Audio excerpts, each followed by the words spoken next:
สถานีวิทยุพระพุทธศาสนาแห่งชาติและจริยธรรมวัดพระธาตุดอยสุเทพระบบ FM 96 เมกะเฮิรตซ์มีพ่อครูวันลบนามมุงกลมเป็นผู้อำนวยการอาจารย์พระมหาประสาธิโกเป็นหัวหน้าสถานีและอาตมาภาพพระครูปริยัติยานุศาสตร์เป็นผู้บรรยายเป็นประจำในวันศุกร์เสาร์และอาทิตย์เวลา 7:30 น.ถึง 8:00 น.และ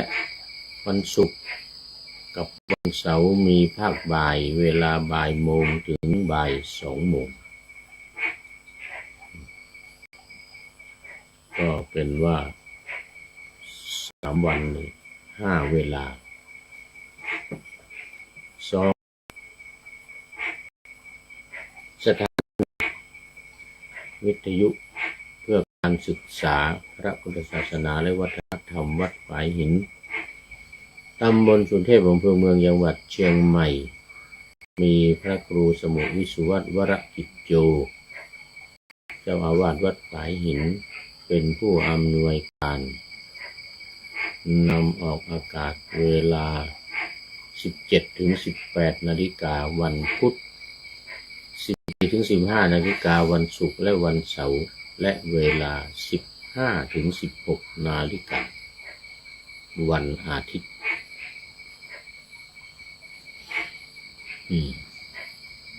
สำหรับวันนี้ก็บันเสียงผ่านทาง Facebook ไลฟ์สวัยเทพบุญแล้วก็จะไปผ่าน MP3 โดยท่านครูสมุวิสุวัตวรกิจโยแอดมิน วัดฝายหินวันนี้ก็คงจะมีแต่เสียงเขียดเสียงกบ เพราะมันดึกแล้วตอนนี้3:20 นาทีแล้วรายการนี้จะเสร็จก็4:20 นาทีประมาณ4:15เพราะว่ามีปัญหาเรื่องเครื่องมือถือวันนี้มันบันทึกมันในเขียนชื่อเขียนวันที่เวลาอะไรมันไม่ได้มันบอกว่าระบบไม่รองรับเหมือนกันนะก็เลยกล่ำอยู่นานแล้วก็โทรไปถามท่านพระครูสมุวิสุวัตวัดฝายหินเสร็จแล้วก็มาทำตามคำแนะนำอีกปิดเครื่องอีกโอ้กว่าจะได้ทำได้ขึ้นมานี่ก็นี่เสียเวลาเป็นนานวันนี้คงจะดึกหน่อยตอนนี้นะเพราะว่ายังเหลืออีก2 รายการนี้เสร็จแล้วก็ยังมีรายการอีก1 รายการธรรมะหลังธรรมวันเย็นจะต้องทำให้เสร็จภายในคืนนี้เพราะว่ามันจะต้องไปผ่านการทำMP3 แอดมินต้องไปดำเนินการ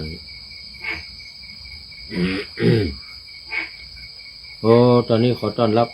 ดอกฮักซิตี้ท่านอาจารย์วัดต้นฮักตำบลแม่แฝกอำเภอสันทรายจังหวัดเชียงใหม่ขอบคุณมากนึกว่าจะพูดให้ผีฟังวันนี้นะพูดให้กบเขียดฟังแต่ว่ายังไม่หลับ ดอกฮักซิตี้ยังไม่หลับโอ้ดีมากดีมากเป็นเพื่อนกันเป็นเพื่อนกัน อืมอยู่อีก2 รายการเนี่ยวันนี้ต้องเข้านอนดึกหน่อยแล้ววันนี้นะโอ้ตอนนี้โอ้ยังเป็นอาทิกัลยาโนนี่เป็นผู้ที่มีความงามในเบื้องต้นได้แก่ศีลท่านแต่พลนเรศจิตลักษณ์บอกว่าโอ้รายการนี้เน้นเรื่องศีลสมาธิปัญญาว่างั้นนะที่จะนำพาเข้าสู่นิพพานไปอย่างนั้นเลย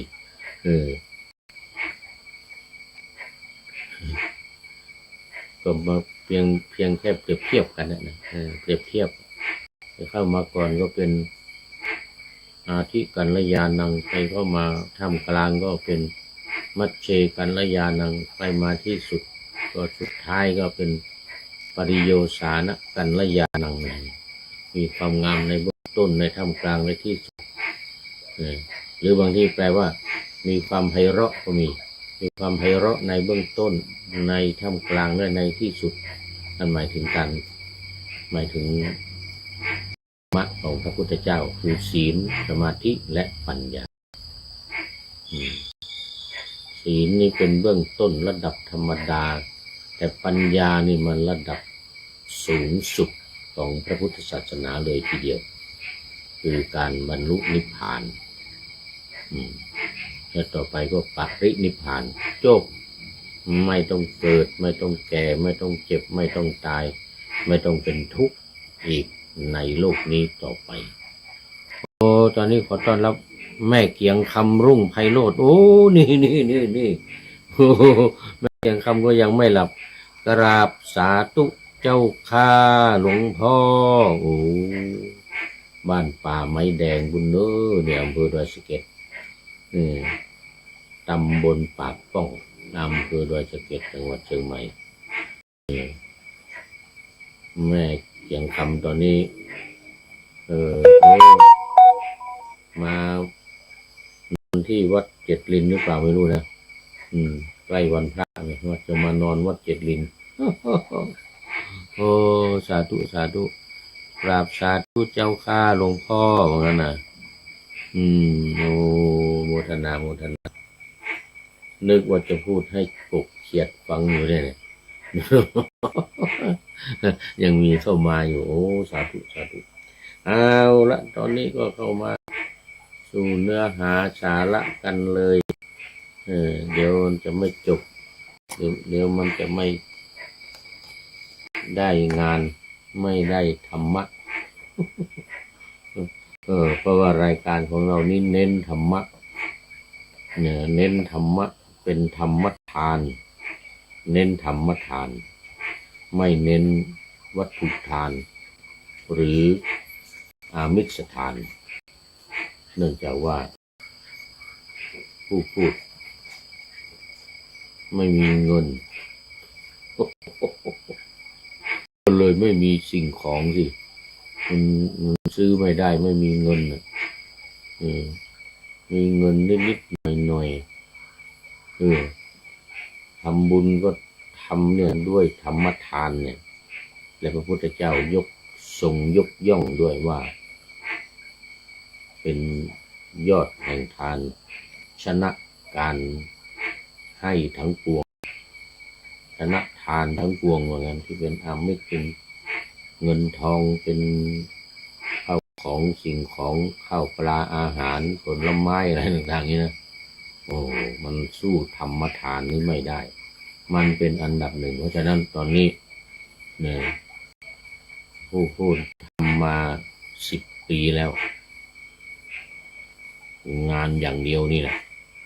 อย่างอื่นไม่ทำอะไรแล้วเพราะว่ามันเป็นสุดยอดแห่งการกระท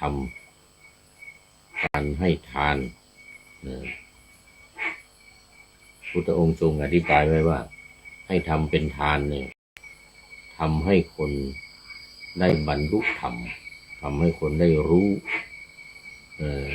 ธรรมะซึ่งเป็นทางรอดในโลก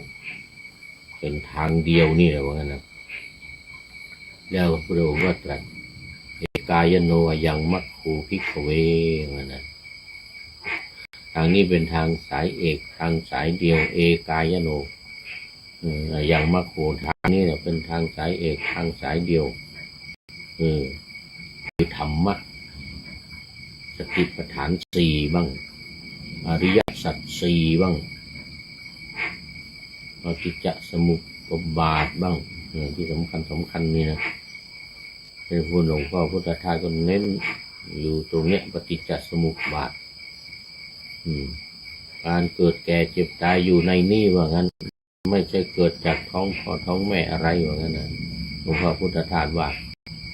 ไม่ใช่เกิดจากท้องพ่อท้องแม่อะไรหรอกมันเกิดอยู่ในนี่นะชาติชรามรณะอยู่ในปฏิจจสมุปบาทเนี่ยนะแล้วก่อนจะมีชาตินี่มันก็มีตั้งอีก6-7อย่างนะนี่มีอะไรอวิชชาอวิชชาเสร็จแล้วก็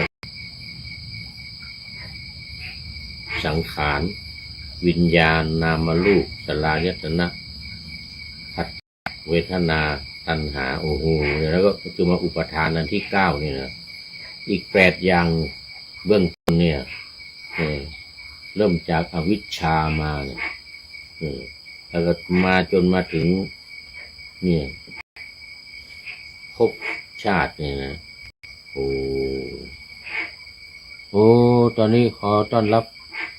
คุณโยมพิษสมัยศรีเทพธรรมรงค์อันนี้กราบไหว้สาเจ้าท่านพระครูติดตามธรรมะอยู่อยู่เนอโอ้กำมือ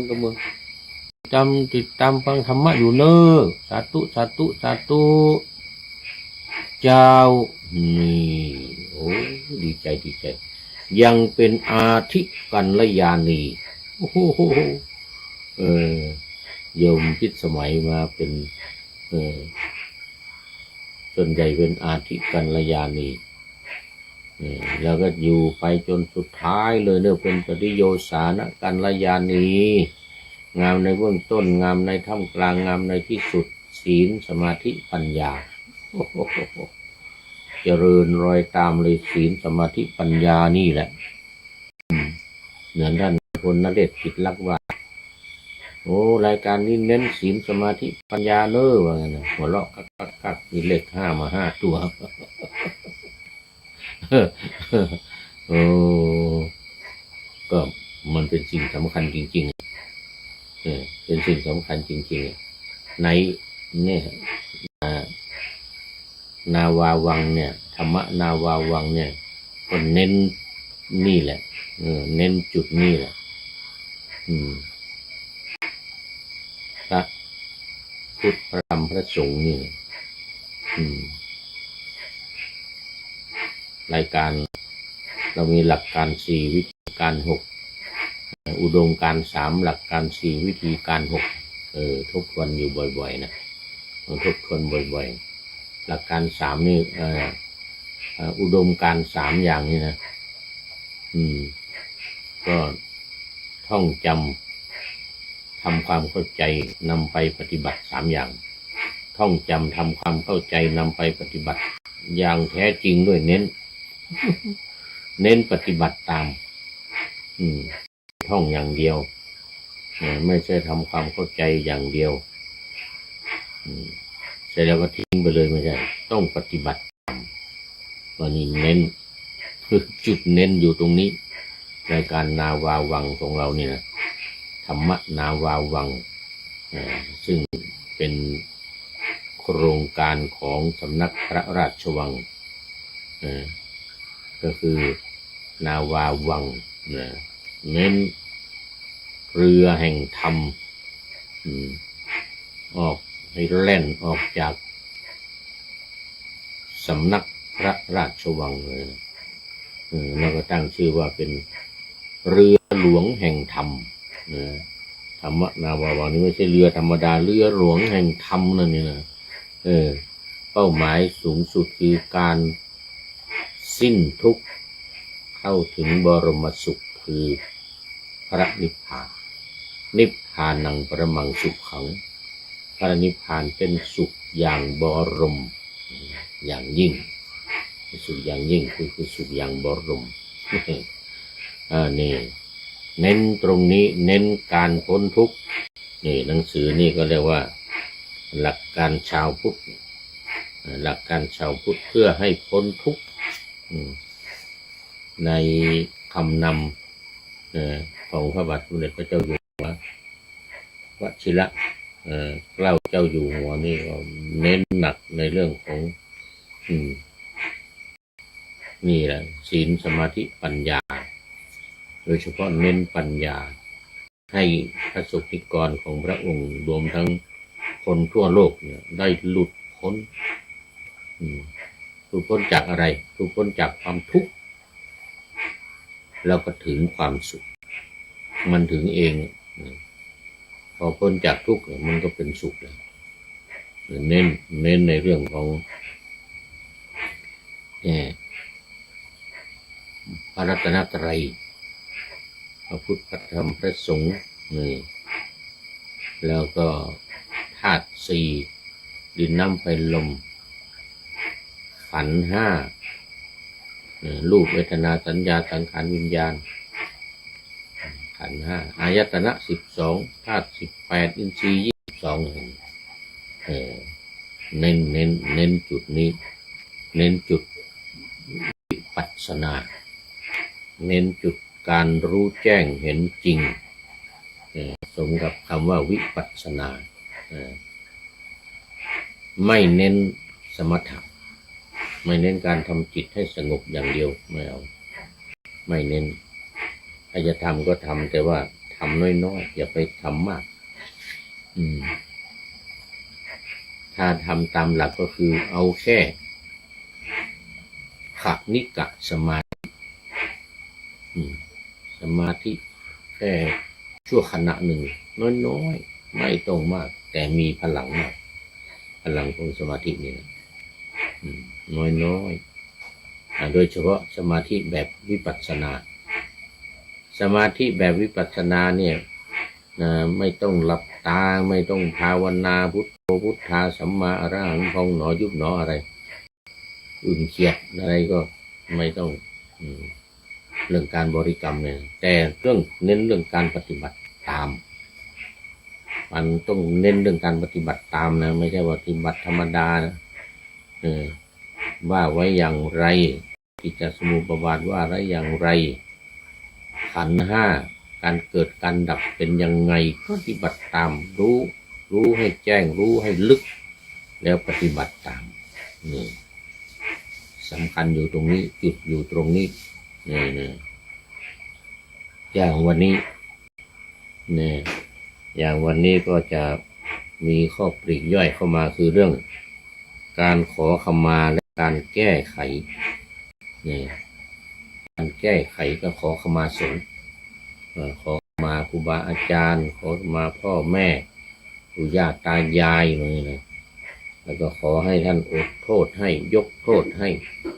ไม่ให้เป็นเวรเป็นกรรมต่อกันให้ตระเวนไปให้ครบทั้ง71จังหวัดหรือ71ที่วันนี้มาเรื่องของการขอขมาการแก้ไขโทษภัยอะไรต่างๆอันเกิดจากการไม่พอใจอันเกิดจากขันธ์ทั้งห้านี้รูปเวทนาสัญญาสังขารวิญญาณรวมทั้งตาที่หนังตาหย่อนนี้ด้วย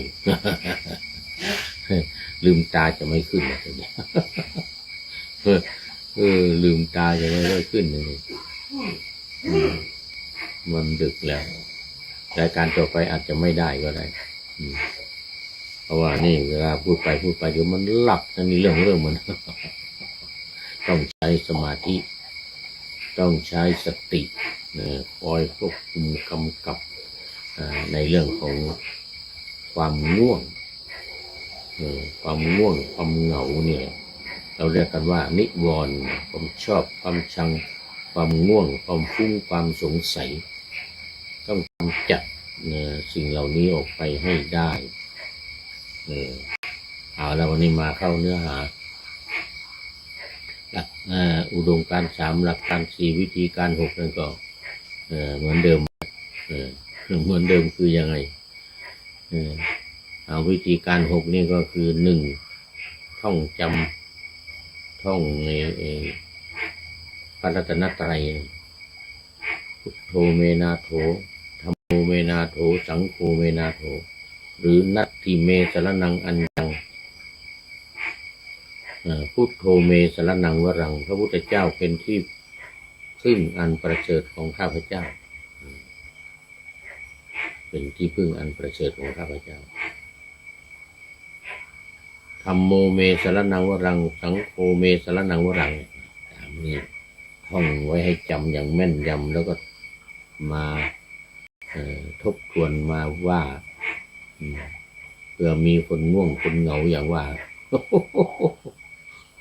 ถ้ามีคนง่วงคนเหงามันจะได้แก้ง่วงแก้เหงาไว้นะนี่เรื่องง่วงนะแก้ง่วงแก้เหงาได้นะเรามาดูการขอขมาและการแก้ไขนะคือขอขมาสงฆ์นี่เราทำผิดทำพลาดไปในคณะสงฆ์อย่างใดอย่างหนึ่งแล้วก็สิ่งที่จะต้องท่องจะต้องว่านี่นะก็คือเนี่ยตั้งแต่นี้ต่อไปเนี่ยขอความนอบน้อมของข้าพเจ้าจงมีแก่พระสัมมาสัมพุทธเจ้าผู้ตรัสรู้ชอบได้โดยพระองค์เองที่รู้กันหมด แต่ว่าบางทีไม่เข้าใจนะบางทีไม่เข้าใจในการที่ว่าจะว่าจะนอบน้อมถึงพระรัตนตรัยคือพระพุทธพระธรรมพระสงฆ์เนี่ยด้วยการระลึกถึงและการระลึกถึงเนี่ยเรียกว่าการเข้าถึงอีกอย่างหนึ่งจะแปลว่าการเข้าถึงเข้าถึงยังไงเข้าถึงพระพุทธพระธรรมพระสงฆ์ก็คือนับถือนั่นเองนับถือว่าเป็นที่พึ่งเป็นสรณะไม่มีที่พึ่งอื่นที่จะเหนือไปกว่านี้ข้าพเจ้าจะปฏิบัติตามคำสั่งและคำสอนนี้อย่างสม่ำเสมอไม่ให้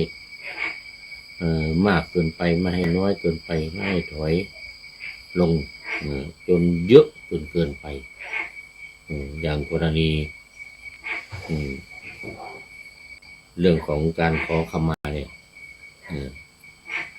ต้องว่านะโมตัสสะภะคะวะโตอะระหะโตสัมมาสัมพุทธัสสะก่อนแต่ไม่ต้องว่าทั้งหมดยาวๆนะว่าแค่พุทโธเมนาโถก็พอแล้วหรือพุทโธเมสรณังวรังก็พอแล้วแต่ว่าไปเน้นในเรื่องของธรรมะในเรื่องของความเข้าใจซึ่งถือว่าเป็นฝ่ายวิปัสสนาไปในตัวนะวิปัสสนาไปในตัวนั้นการนอบน้อมเนี่ยเราจะว่าแต่ภาษาบาลีก็ได้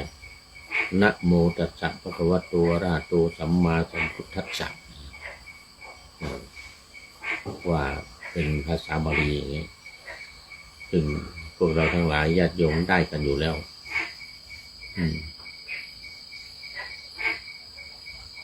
นัตถิเมสรณังอัญญังอีก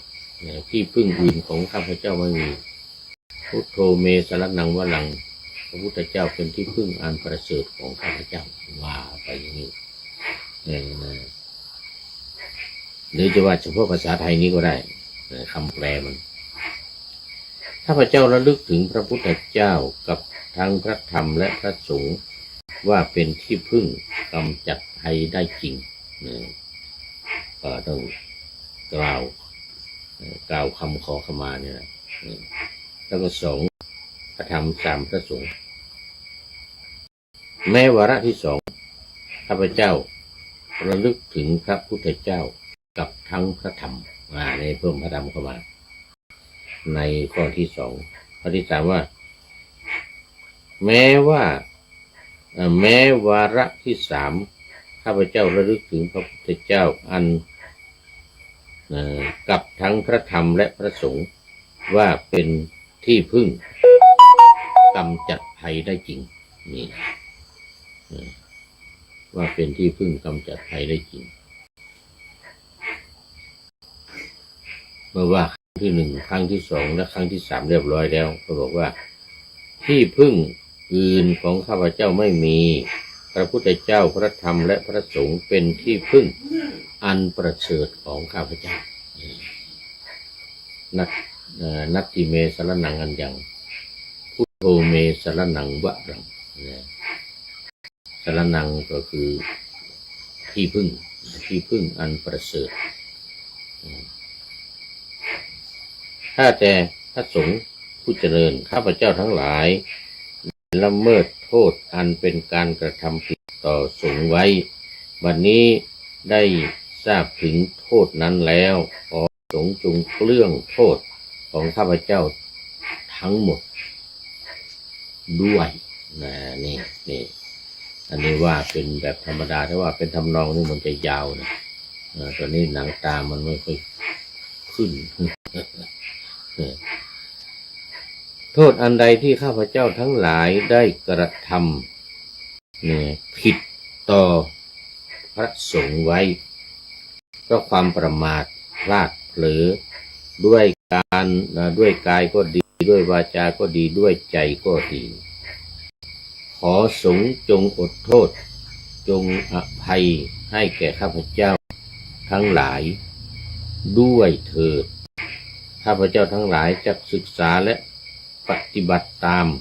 สมควรแก่การเวลาต่อไปอันนี้ก็เน้นในเรื่องของการแสดงความเคารพนับถือพระรัตนตรัยคือพระพุทธพระธรรมพระสงฆ์คือพระพุทธพระธรรมพระสงฆ์ยังอยู่ใน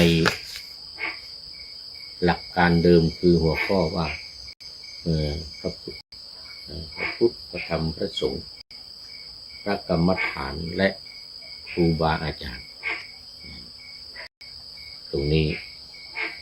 เป็นมาตรฐานส่วนโทษอันใดที่ข้าพเจ้าล่วงเกินนี่ก็เอาบทที่เป็นภาษาบาลีที่เราไว้ท้ายทำวัดทุกวันที่เราไว้ท้ายทำวัดอยู่ทุกวันนั้นมาว่านะคำว่าทั้งหลายนี่จะใช้เมื่อมีว่าพร้อมกันหลายคนเพราะนั้นเราจะต้องศึกษาและจดจำให้แม่นยำก่อนว่าพระพุทธคืออะไรพระธรรมคืออะไรพระสงฆ์คืออะไรแล้วก็การนุ่งห่มอีก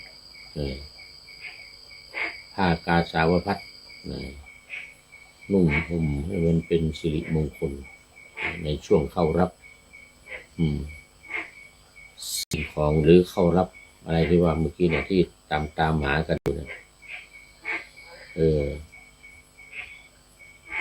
นี่ดึกไปนึกไม่ออกจะนึกไม่ออกซะแล้ว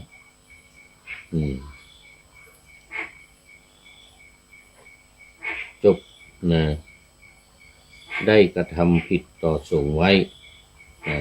ความประมาทพลาดเผลอด้วยกายก็ดีด้วยวาจาก็ดีด้วยใจก็ดีขอสงฆ์จงอดโทษจงอภัยให้แก่ข้าพเจ้าทั้งหลายด้วยข้าพเจ้าทั้งหลายจะศึกษาและสำรวมระวังในการต่อไปนี่ต้องเน้นละต้องเน้นในเรื่องของพระพุทธพระธรรมพระสงฆ์ทีนี้ การที่จะเอาไปใช้ในการแก้ไขอำนาจไสยศาสตร์เนี่ยเขาเรียกมูไสหรือสายมูเอานะจะมีวิธีการก็คือไสยศาสตร์มีมาแต่ไหนแต่ไรแล้วเราไม่สามารถปฏิเสธสิ่งเหล่านี้ได้ผู้ใช้อำนาจโดยไสยศาสตร์ก็มักจะใช้ในทางที่ผิดใช้ในทางที่ผิดโดยไม่ได้คิดคำนึงว่าจะมีผลเป็นโทษสำหรับตนหรือไม่อย่างไรถือดีว่ามีวิชาอาคมแล้วก็ทำอะไรก็ทำได้ตามใจชอบอย่างนั้นไม่ได้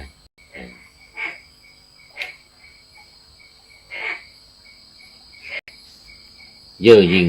ในวิชาของตนพระพุทธเจ้าตรัสว่าคนประเภทนี้เมื่อตายจากโลกนี้ไปแล้วมักจะตกนรกหรือ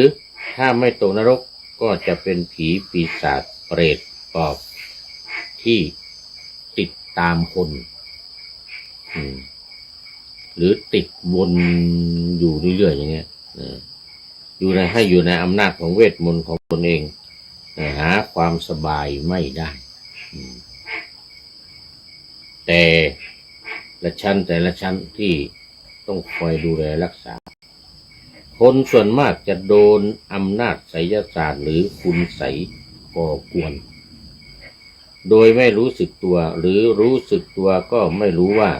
จะแก้ไขอย่างไรอย่างดีก็แค่ไปรดน้ำมนต์ตามวัดอาจจะสบายขึ้นมาบ้างคือสบายใจคือสบายใจน้ำมนต์ไม่ได้ช่วยอะไรเลยแต่ก็กลับมาเป็นอีกจากนั้นก็หาย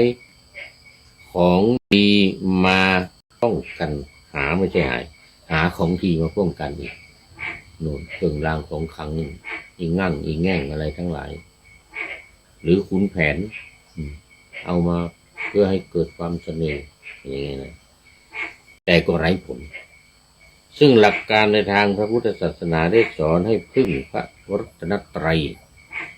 เพื่อเป็นเครื่องกำจัดภัยฉะนั้นถ้าผู้ใดถูกอำนาจไสยศาสตร์ก่อกวนให้อธิษฐานใช้อำนาจพระรัตนตรัยแก้ไขด้วยบทระลึกถึงพระรัตนตรัยว่าพุทโธเมนาโถธัมโมเมนาโถสังโฆเมนาโถว่าบ่อยๆซ้ำๆย้ำๆในที่ทุกคนทุกแห่งไม่ต้องกลัวใครจะได้ยินโดยเดินท่องวันละครึ่งชั่วโมงทุกวันจนกว่าอาการจะหายเมื่อเกิดอาการต่างๆขึ้นมามีปวดท้องเป็นต้นถึงมันไม่ใช่เกี่ยวกับโรคกระเพาะอะไรเลยหมอก็จะถามว่าเวลาปวดท้องเนี่ยบนสะดือหรือว่าใต้สะดือลงไปคำถามแรกหมอจะถามอย่างนี้เลยก็คำตอบมันก็คือว่าทุกขณะทุกเวลาต้องระลึกถึงพระพุทธพระธรรมพระสงฆ์ในบางทีสถานที่ไม่ค่อยอำนวยก็ทำตามเท่าที่ทำได้เท่าที่ทำได้ทำไม่ได้ก็ปล่อยไปมันต้องมีการปล่อยวางด้วยไงพุทโธเมนาโถนี่ง่ายที่สุดสั้นที่สุดหรือจะเอานัตถิเมสรนังอัญญังพุทโธเมสรนังวะรังนี่ก็ยาวไปอีกหน่อยยาวไปอีกหน่อย โทษอันใดที่ข้าพเจ้าล่วงเกินได้กระทำผิดต่อสงฆ์ไว้อันนี้ก็ภาษาบาลีจะเอาก็ได้ไม่เอาก็ได้เทกุกัมมังปะกตังมยายังพุทโธปฏิคันหาตุอัจจยันตังการันตะเลสังวริตุวะพุทเทในพุทธธรรมะเหมือนเดียวกันสวากขาโต แล้วก็สังฆะก็เหมือนกันสุปฏิปันโนบทในการที่จะต้องศึกษาทั้งหลายเนี่ยให้มีความเครี่ยวคล่องว่องไวแล้วก็หลบหลีกภัยอันตรายทั้งหลายได้ด้วยไปเป็นเรื่องของการแก้อำนาจไสยศาสตร์หรือคุณไสยหรือว่าเขาเรียกอะไรสายมูคุณไสยหรือสายมูนี่นะ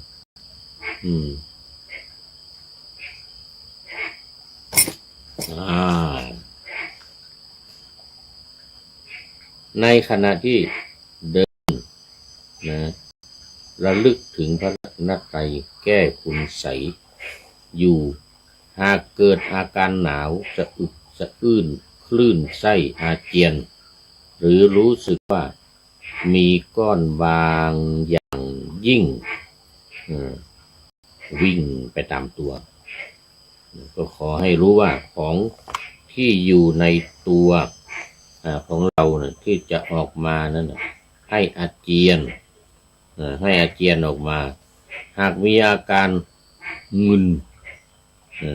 หรือปวดศีรษะก็ไม่ต้องตกใจ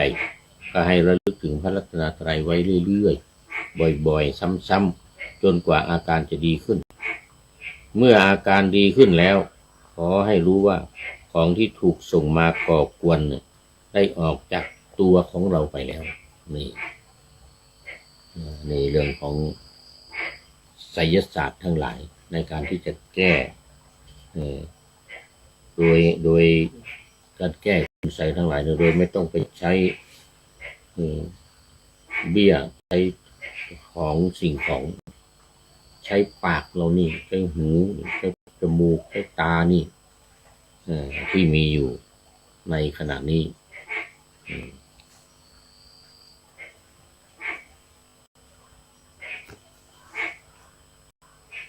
แล้วมาอยู่ที่การระลึกถึงแล้วก็ระลึกด้วยศรัทธาด้วยศรัทธาไม่หวั่นไหวไม่งอนแง่นคลอนแคลนอันนี้เป็นเรื่องของการแก้คุณไสยด้วยอำนาจไสยศาสตร์ทั้งหลายเครื่องรางของขลังต้นไม้ใบหญ้าอะไรทั้งหลายที่จะมาบุงมาบังอะไรทั้งหลายนี่แก้ไม่ได้ทั้งนั้นตัวต่อตัวไปเลยต้องตัวต่อตัวไปเลยอย่างนี้ต่อไปเรามาพูดถึงแก้ไขผีสิงบ้างแล้วนะเรื่องผีสิงนี่นะตอนแรกๆก็ได้พูดถึงในเรื่องของว่าการห้ามการขับไล่พูดผีปีศาจให้ออกไปจากบ้านให้ออกไปจากเรือนของเรา มนุษย์บางคนในโลกนี้ถูกปีศาจเข้าก่อ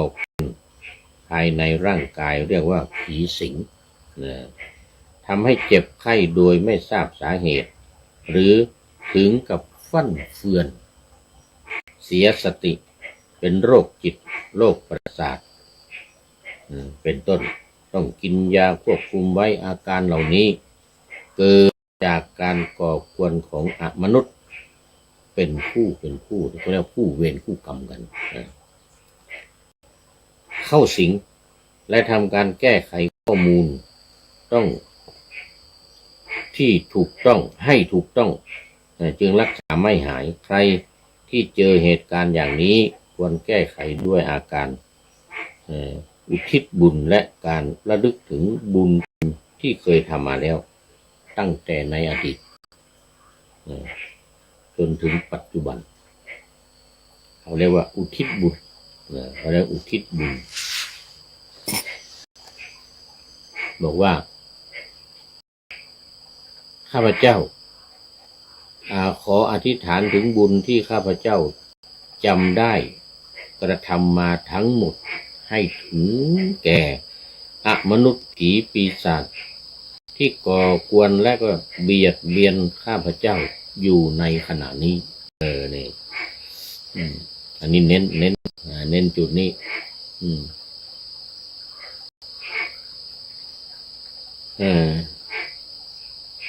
พระพุทธเจ้าทรงให้ความสำคัญในเรื่องนี้มาก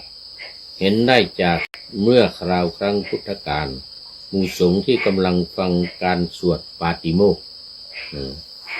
ฟังการสวดประกาศพระวินัยเนี่ยการที่พระภิกษุใดที่ถูกผีสิงอยู่ในขณะนั้นพระภิกษุนั้นที่สวดประกาศพระวินัยอยู่จะต้องหยุดสวดทันทีเพื่อแก้ไขภิกษุที่ถูกผีสิงนั้นให้หายไปโดยเป็นปกตินี่ตรงนี้เป็นจุดเน้นที่สำคัญมาดูกันต่ออุทิศบุญกุศลน้อย10 รอบติดต่อกัน7 วันพร้อมทั้งขอขมามนุษย์ที่เป็นนายเวรเป็นเจ้ากรรมนายเวรของตัวเองการถูกผีสิงนั้นเกิดมาจากหลายสาเหตุเช่นผีที่มาจากวัตถุมงคลผีที่มาจากอำนาจไสยศาสตร์ผีที่เคยเป็นนายเวรต่อกันและกันผู้ที่เคยเป็นพ่อแม่ญาติพี่น้องกันและกันมาก่อนในภพก่อนในชาติก่อนขัดขวางและทำความดีผีเจ้าที่ผีที่มาขอส่วนบุญผีที่สถิตบ้านเรือนหรือแม้แต่ผีที่มาสิงด้วยความหวังดีกับมนุษย์ก็ตามก็ยังมีโรคที่เกิดจากมนุษย์ซึ่งตามวิธีการแก้ไขของไตรลักษณะหรือพระไตรลักษณ์นี่ก็เป็นเล่มที่16หน้าที่134อยู่ในอาตานาติยสูตรอาตานาติยสูตรนี่มันทำไม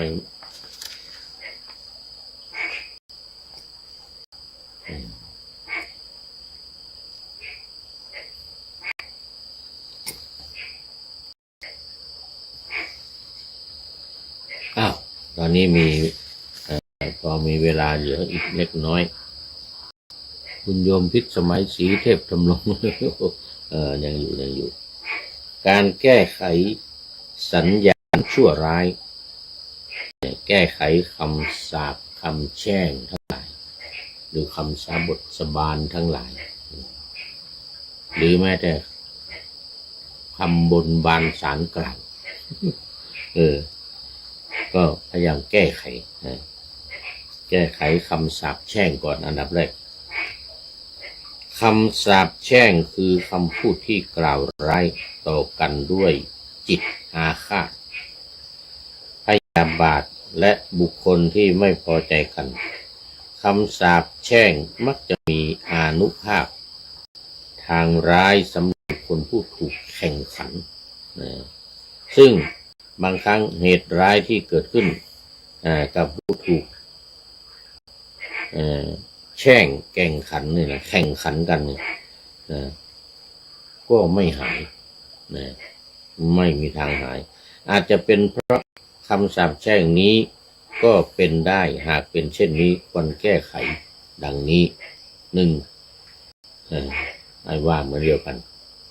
ขออำนาจพระพุทธพระธรรมพระสงฆ์จงกำจัดคำสาปแช่งที่ตกมาถึงพวกข้าพเจ้าให้สิ้นไป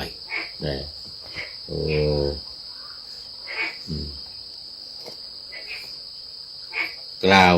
100 รอบหรือติดต่อกัน7 วันก็ได้ไม่ต้องจุดธูปเทียน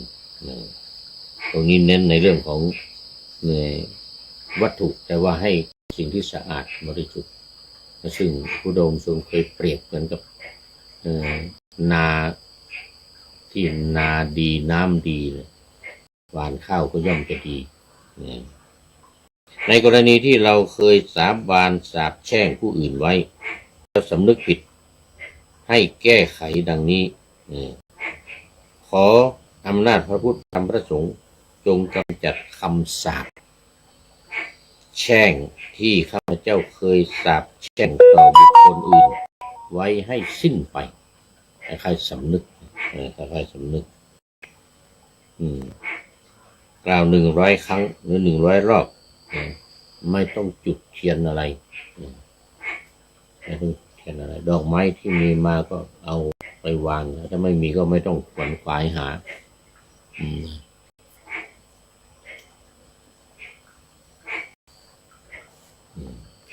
มนต์สักต่างๆที่ได้สักไว้ตามตัวเมื่อได้อธิษฐานใช้ตามความปรารถนาของผู้สักจะมีอานุภาพของมนต์อยู่รอบๆตัวทำให้เกิดความศักดิ์สิทธิ์รอยสักที่ผ่านพิธีลงอาคมเวทมนต์คาถาอะไรเหล่านี้นะจะมีผีเวทนะมีอาคมเวทแล้วก็แทรกสิงอยู่ในร่างกายและแสดงอาการผ่านตัวผู้สักตามแต่ว่าจะสัตว์น้อยสัตว์ใหญ่สัตว์เล็กสัตว์น้ำสัตว์บกอะไรบนร่างกายต้องพยายามทำยังไงให้มันออกไปหรือว่าให้มันมีอาการที่แสดงออกถึงคล้ายกับอาการของสัตว์ต่างๆที่ได้สักไว้เรียกอาการที่แสดงออกมานั้นว่าของขึ้นเขาเรียกของขึ้นบางทีก็ทำไปโดยไม่รู้ตัวทำไปโดยไม่รู้ตัวเอาละตอนนี้ในเรื่องของอาการต่างๆจะต้องพยายามในการขึ้นในการของเวลาของขึ้นเวลาต้องปรับซึ่งคนที่สักมานั้นไม่รู้ว่าสิ่งเหล่านี้มีโทษมากจึงได้นิยมสักกันเมื่อเราผีอาคมที่มาจากการสักทั้งหลายเหล่านั้นได้แทรกสิงอยู่ในตัวคนเป็นเวลานานผีอาคมเหล่านั้นจะกระทำการสวมรอยควบคุมคนผู้นั้นให้เป็นไปตามอำนาจของตนคนที่ผีเข้าผีสิงเนี่ยจะทำอะไรเรื่อยเปื่อยไปไม่กลัวใครด้วยจะทำให้ผู้นั้นเสียความเป็นปกติของความเป็นคนไปคือไม่สามารถควบคุมตัวเองได้นะหากตายลงในขณะที่ยังไม่ได้แก้ไขมนต์สักนิดหน่อยก็ตามนี่นะก็จะต้องไปเกิดเป็นสัตว์อาคมชนิดนั้นๆเป็นเสือหรือจระเข้หรือแมวหรืออะไรพวกเครื่องใช้ว่าถุงเท้ารองเท้าหมวกอุ่นอะไรโอ้เหลือเกินพวกนี้เหลือเกินการแก้ไขจะต้องไปด้วยอำนาจจะต้องไปด้วยอำนาจแห่งมนต์ศักดิ์ดังนั้นควรแก้ไขด้วยการอาศัยอำนาจพระรัตนตรัยโดยการอธิษฐานว่าพุทโธเมนาโถธัมโมเมนาโถสังโฆเมนาโถขอให้อาคมมนต์ศักดิ์ในร่างกายข้าพเจ้าจงมาลายสิ้นไปอย่างนี้มันก็สิ้นไปได้ถึงแม้ว่ามันจะยากหน่อยมาดูการแก้ไขในช่วงผีสิงผู้ใดก็ตามที่เคยรับวัตถุมงคลหรือผ่านพิธีปลุกเสกอย่างใดอย่างหนึ่งมาผู้นั้นมักจะมีอานุภาพของมนต์รายล้อมอยู่มนต์เหล่านี้จะเป็นเครื่องสื่อให้เราผีอาคมทั้งหลายแฝงเร้นอยู่ในตัวได้ง่ายๆควรแก้ไขดังต่อไปนี้พุทโธเมนาโถธัมโมเมนาโถสังโฆเมนาโถขอให้อาคมคาถาที่ตกค้างในร่างกายข้าพเจ้าจงมัดลายสิ้นไปนี่ได้กล่าวสัก100 รอบติดต่อกัน7 วันไม่ต้องจุดธูปเทียนอะไร เน้นตรงนี้เน้นตรงการท่องเน้นตรงการท่องจำเอาละตอนนี้ก็ใกล้จะหมดเวลาคงจะไว้แค่นี้ก่อน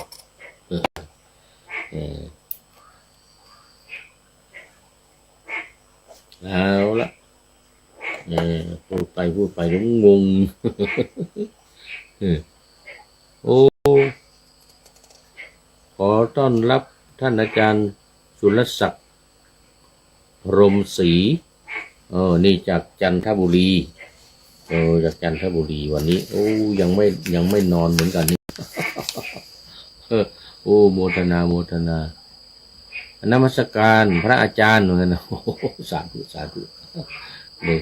รายการนี้เป็นรายการสุดท้ายแล้วตอนนี้เขาเรียกว่ารอบดึกที่มันดึกวันนี้เพราะว่าติดขัดท่านอาจารย์